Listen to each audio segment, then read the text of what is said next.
ఎన్నికలు సమీపిస్తుంటే ముఖ్యమంత్రి జగన్ భయపడుతున్నారు అని ఏకంగా కుటుంబ రాజకీయంపైనే జగన్ గళం విప్పారు.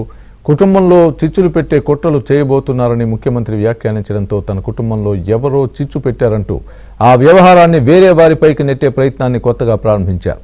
కాకినాడ సభలో ముఖ్యమంత్రి నోటి వెంట వచ్చిన కొత్త అంశం ఇప్పుడు రాష్ట్ర రాజకీయాల్లో హాట్ టాపిక్గా మారింది.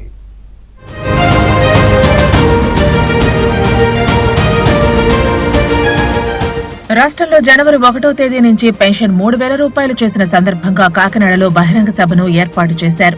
ఈ సభలో ముఖ్యమంత్రి సుదీర్ఘ ఉపన్యాసం చేశారు. గతంలో ఎన్నడూ ప్రస్తావించని అనేక అంశాలను తన ఉపన్యాసంలో ప్రస్తావించారు.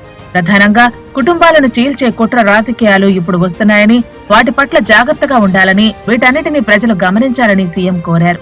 తన కుటుంబంలో చిచ్చు పెట్టే కుట్ర ఎవరో చేస్తున్నారని, ప్రతిపక్షాలపైకి సీఎం నెట్టే ప్రయత్నం చేస్తున్నారని ప్రతిపక్ష నేతలు అంటున్నారు. ఇప్పటికే ఆస్తి పంచలేదని సీఎం చెల్లెలు షర్మిల దూరంగా ఉండటం, ఆమె వైఎస్ఆర్ తెలంగాణ పార్టీ పేరుతో తెలంగాణలో పాదయాత్ర చేశారు. అయితే ఎన్నికల్లో పోటీ చేయకుండా కాంగ్రెస్ కు మద్దతు ఇచ్చారు. తాజాగా వైఎస్ఆర్ తెలంగాణ పార్టీని కాంగ్రెస్ లో విలీనం చేసి కాంగ్రెస్ పార్టీలో చేరబోతున్నారు షర్మిల. ఆంధ్రప్రదేశ్ కాంగ్రెస్ పార్టీ అధ్యక్ష పదవి పగ్గాలు చేపట్టబోతున్నారనే ప్రచారం జోరుగా జరుగుతోంది. లేని పక్షంలో ఏఐసీసీలో కీలక పదవి చేపట్టి ఆంధ్రప్రదేశ్ లో కాంగ్రెస్ పార్టీ తరపున ప్రచారం చేస్తారనే మాట కూడా వినిపిస్తోంది.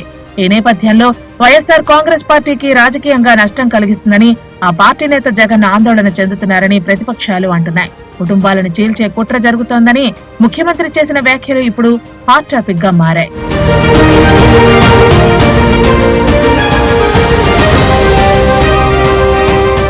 మరోవైపు టీడీపీ జనసేన పొత్తుకు కూడా సీఎం కొత్త కలరింగ్ ఇచ్చే ప్రయత్నం చేశారు. స్కిల్ డెవలప్మెంట్ కేసులో చంద్రబాబుకు కూడా నోటీసులు ఇచ్చిందని మరో అబద్దం చెప్పేశారు.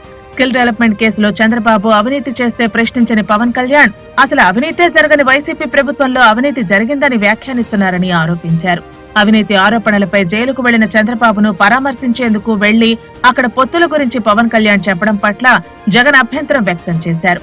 టీడీపీ జనసేన పొత్తుకు ముఖ్యమంత్రి కొత్త కలరింగ్ ఇచ్చే ప్రయత్నం చేశారు. స్కిల్ డెవలప్మెంట్ కేసులో ప్రాథమిక సాక్ష్యాధారాలు లేవని కోర్టులే వ్యాఖ్యానించాయి. పైగా చంద్రబాబు ఇప్పటికే బెయిల్ పై బయటకు వచ్చేశారు. ఈ కేసుపై వ్యాఖ్యలు చేయవద్దని సుప్రీంకోర్టు చెప్పినప్పటికీ ముఖ్యమంత్రి మాత్రం కాకినాడ సభలో అదే పనిగా ఆరోపణలు చేశారు.